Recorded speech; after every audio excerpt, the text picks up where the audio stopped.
El precursor del comienzo de la angustia de Jacob es el retorno profetizado de Israel a su tierra. Su retorno a la tierra ha provocado una ola de asaltos contra el pueblo judío por parte de las tribus islámicas que han prometido exterminar a los judíos en todo el planeta y luego destruir a los cristianos. Esta guerra santa o yihad, que en la jerga islámica introducirá a las naciones del mundo a una guerra termonuclear. Cuando se despeje el humo, la implosión de las economías del mundo preparará el camino para el nuevo orden mundial. Muchos cristianos han sido preparados para una inminente evaporación para evitar su participación. Pero nadie va a salir de aquí antes de la última trompeta de la fiesta de Yom Teruah. Jeremías habla el día cuando el Señor Dios traiga a Israel de nuevo a la tierra que Él le dio a sus padres. Aunque la nación de Israel nació en un día, 15 de mayo de 1948, un cumplimiento de la profecía de Isaías, la multitud de los israelitas dispersos ni siquiera han considerado la posibilidad de regresar a la tierra. Zacarías dice que debido a la prosperidad, las tribus estarían dispersas durante un largo periodo.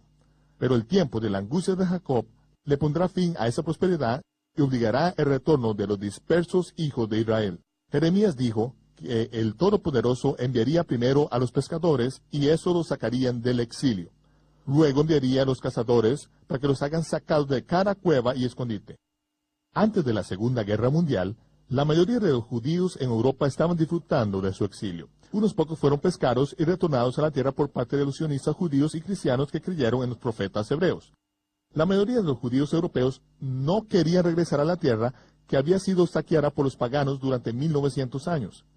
Pero los que no regresaron voluntariamente, luego fueron cazados en todo hogar, azotea o lugar de escondite en toda Europa. Fueron miserablemente despojados de su prosperidad, su dignidad y para más de 6 millones de su propia vida.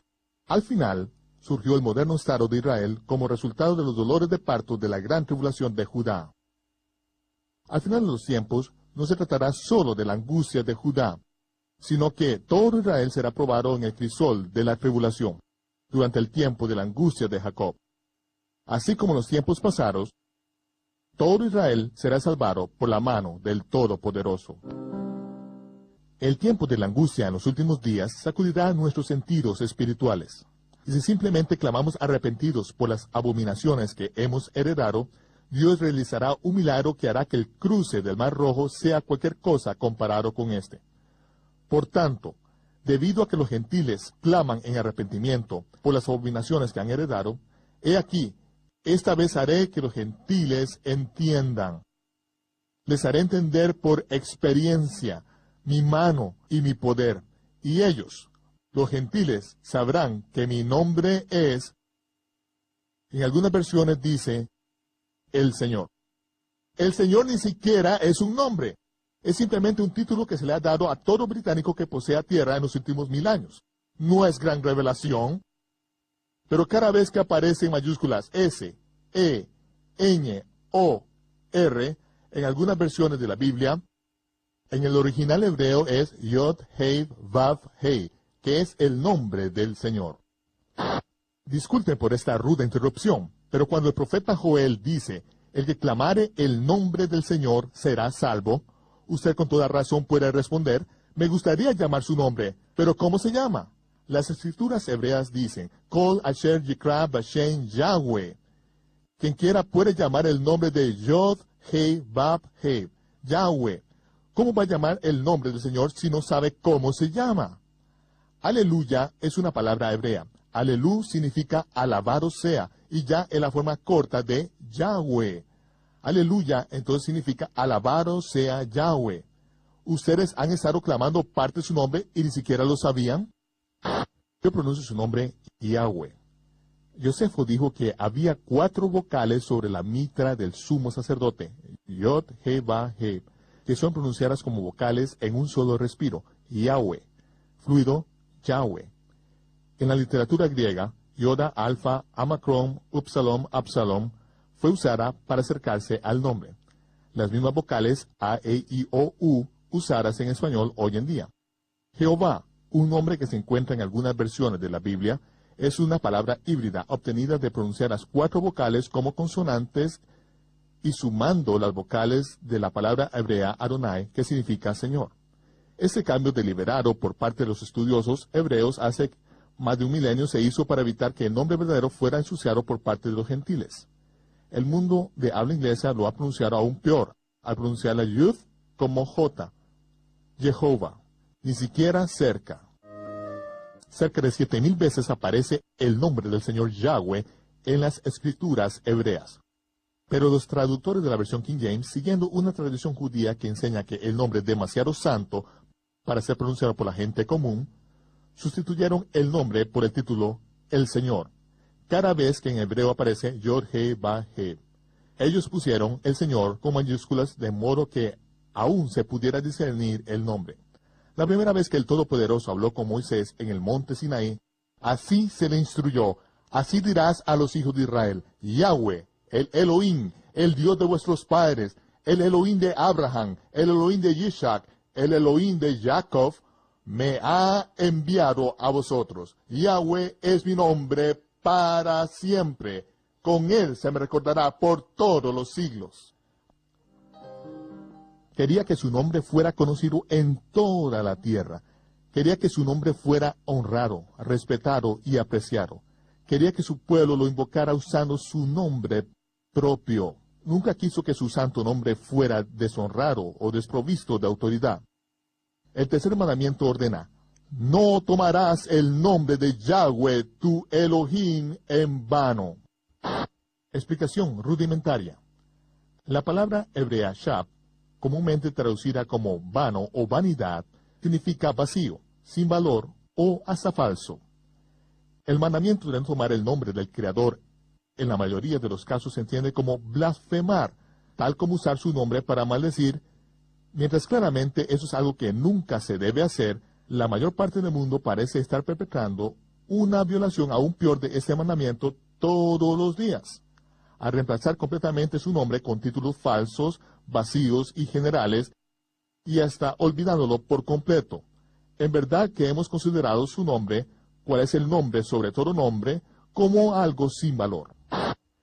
Para asegurarse que la gente común no hiciera de Yahweh un nombre común, los líderes religiosos agregaron un mandamiento que les prohibía a la gente invocar el nombre de Yahweh. En su lugar, ellos le instruyeron que lo llamaran Baal, el cual no necesariamente se refiere a un específico dios falso, pero en hebreo, Baal es la simple palabra para maestro o esposo, el mismo indistinto título como Adonai o Señor. Pero la Torá explícitamente nos ordena que nadie está autorizado de poner o quitar mandamientos de la palabra de Yahweh.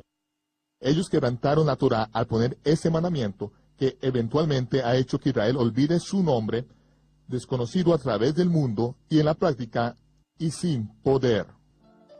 El profeta Elías tuvo que tratar con este mismo asunto aquí en el Monte Carmelo. Y fue aquí que Eliyahu retó a los 450 profetas de Baal, o traducido a español como profetas del Señor, para determinar quién era el mensajero del verdadero Dios.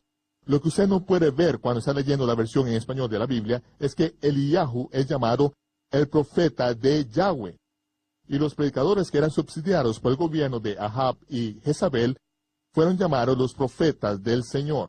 El gobierno alimentó a esos predicadores en la mesa de Jezabel, quizás con las ganancias del 10% de impuestos sobre asuntos religiosos que ellos autorizaron recoger de la gente. Ellos predicaron un indistinto evangelio de prosperidad acerca de un indistinto Dios que tiene indistintos requisitos. El pueblo pensó que ellos estaban adorando al Dios que los sacó de la tierra de Egipto, pero ni siquiera sabían su nombre, ni qué requería de ellos. En el duelo del Monte Carmelo, los predicadores reconocidos del gobierno llamaban a su Señor en vano. Pero cuando Eliyahu llamó al santo nombre de Yahweh, su oración fue contestada por fuego del cielo. Allí hay una gran diferencia. Si un indistinto Señor es tu Elohim, tu fuerza, luego sigues sirviéndole de la manera que tú quieras. Pero si Yahweh es tu Elohim, luego es mejor que empecemos a obedecer sus mandamientos y de limpiarnos de esas abominaciones que hemos heredado. Fue el fariseo mesiánico Shaul, conocido como Pablo, que nos advierte: no siga las tradiciones judías y fábulas que te desvían de la verdad. Él no dijo que todas o aún más tradiciones judías hacen esto, pero debemos de rechazar las que sí perjudican. El esconder el santo nombre es una de esas tradiciones, uno de esos mandamientos de hombres que no solamente nos desvían de la verdad, pero fue la causa primordial de la destrucción del segundo templo por Roma. Antes del cautiverio de Babilonia, Jeremías rechazó al sacerdote. Debido a que ustedes le enseñaron a mi pueblo a jurar por Baal o el Señor, en lugar de invocar mi nombre, Yahweh, voy a mandar a la nación entera al cautiverio. Cuando regresen, si aún rehúsan enseñar mi nombre a mi pueblo, arrancaré esa nación sacándola de raíz.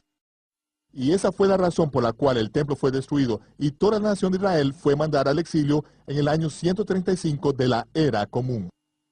La razón por la cual los sacó de Egipto era para que les diera a conocer su nombre en toda la tierra. Debido a que son mandamientos de hombres, los sacerdotes dejaron de enseñar su nombre, de modo que cayeron de nuevo en cautiverio, una vez más a vagar por la montaña. El cautiverio actual, el exilio que ha durado 1900 años, terminará cuando la mano de Yahweh sea revelada. En ese día, millones invocarán el nombre que permanecerá para siempre, Yahweh. Una de las últimas cosas que el Mesías les dijo a los que se suponía que deberían estar enseñando el nombre fue: no me verán de nuevo hasta que digan Baruch haba Beshem Yahweh. Bendito el que viene en el nombre de Yahweh. Citó correctamente el Salmo. No usó un título impreciso como el Señor, Baal, Adonai o Hashem. Y no habló del nombre de Yahweh en vano.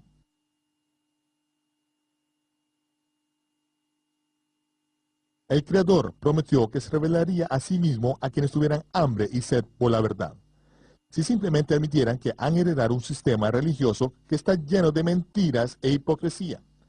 Si confesamos nuestros pecados y nos separamos de los caminos paganos, Él prometió que nos guiaría individualmente a redescubrir el poder en su nombre, que fue encubierto por más de 2000 años de tradición, superstición y desobediencia. Yahweh instruyó a Moisés: así es como bendeciré a mi pueblo.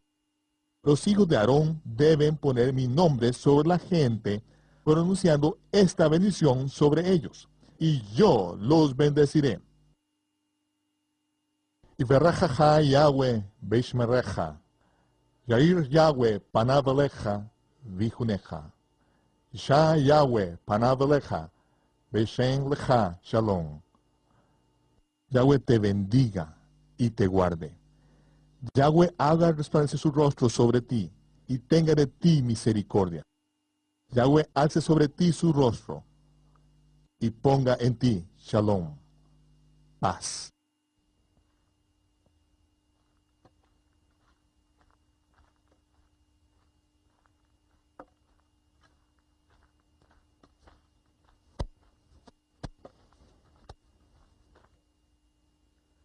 Nadie sabe exactamente cuándo sucedió. Todo lo que sabemos es que en algún momento del pasado, los hijos de Aarón dejaron de llevar a cabo este mandato. En lugar de pronunciar el nombre Yahweh sobre el pueblo, reemplazaron el nombre con el título indefinido de Baal y más tarde Adonai. Hasta este día, los hijos de Aarón rehúsan realizar esa ceremonia de bendecir al pueblo de Yahweh. Creo que esa es la razón principal de por qué el sacerdocio está hecho un desastre hoy en día. Quienes continúan siguiendo las tradiciones de los ancestros ciegamente y sustituyen el nombre santo por títulos no descriptivos que carecen de poder, continuarán sin poder, religiosos, pero sin poder.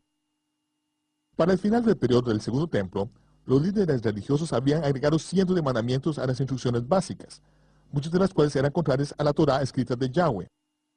Yahshua de Nazaret odiaba esas regulaciones impuestas por el hombre y frecuentemente las violaba, solo por cuestionar su supuesta autoridad.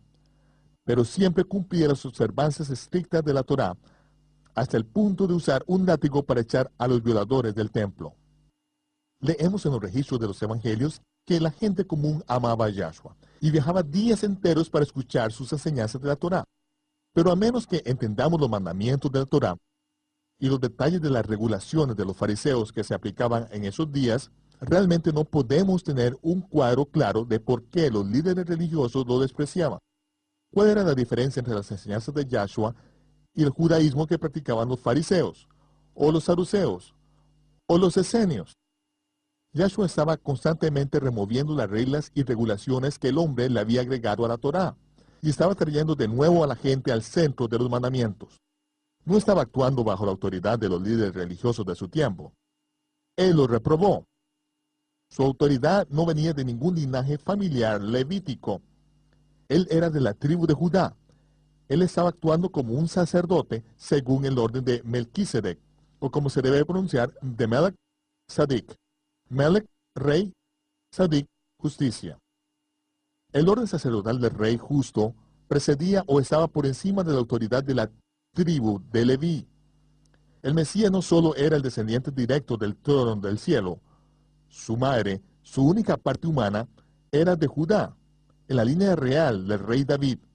Al descalificarse Adán, Yahshua se convirtió en el Cohen Gadol, o sumo sacerdote, para siempre, según el orden del rey justo, el Melech Sadik. Como sumo sacerdote, él tenía la autoridad de ordenar a cualquier Shemesh Sadik, o siervo justo del rey, para que actuara con su autoridad. Los discípulos de Yahshua fueron enviados bajo su autoridad para que hicieran el trabajo del sacerdocio arónico, que según la tradición hecha por el hombre, no le era permitido.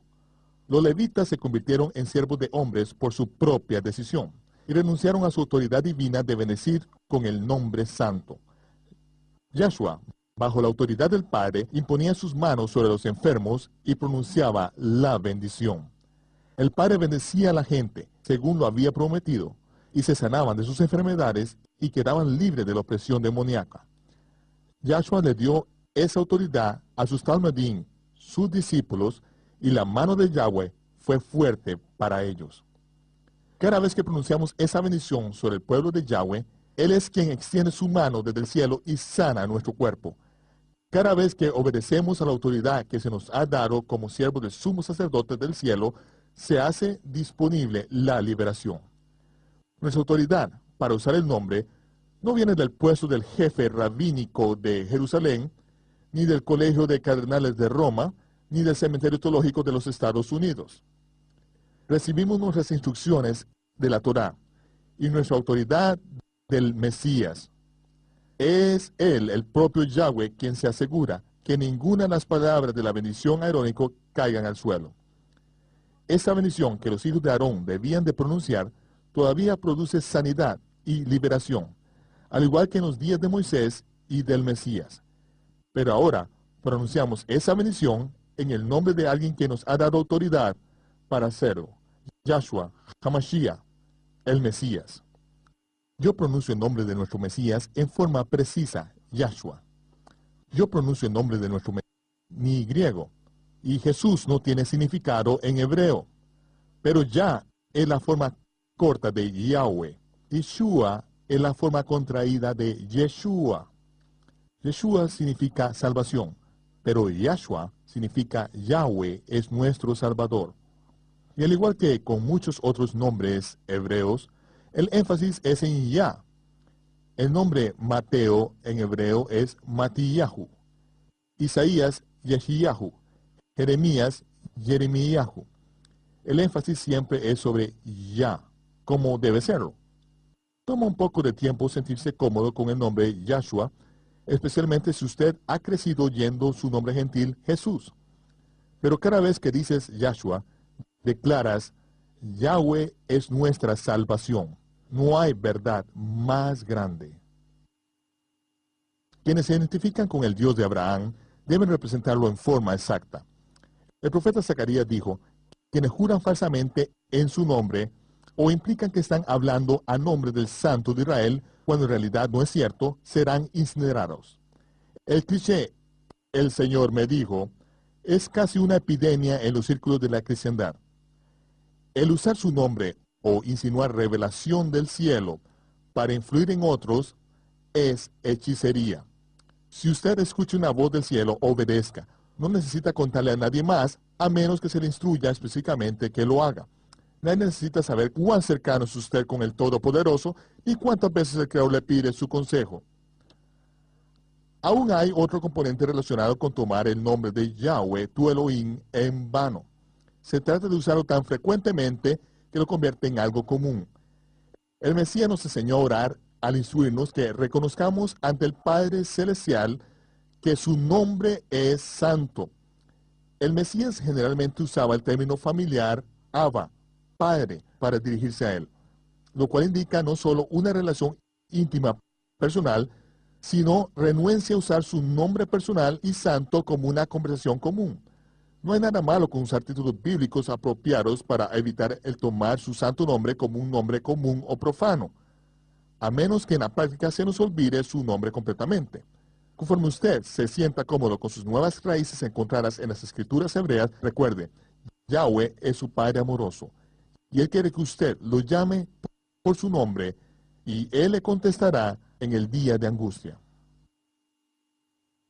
En los últimos días, Yahweh dijo a través del profeta Joel que si los gentiles se arrepienten de las abominaciones que heredaron de sus antepasados, ellos verían su mano poderosa revelada en ellos durante el tiempo de aflicción. Verán milagros, su poder que obra milagrosamente, y todos los que invoquen el nombre de Yahweh en el día de aflicción serán salvos.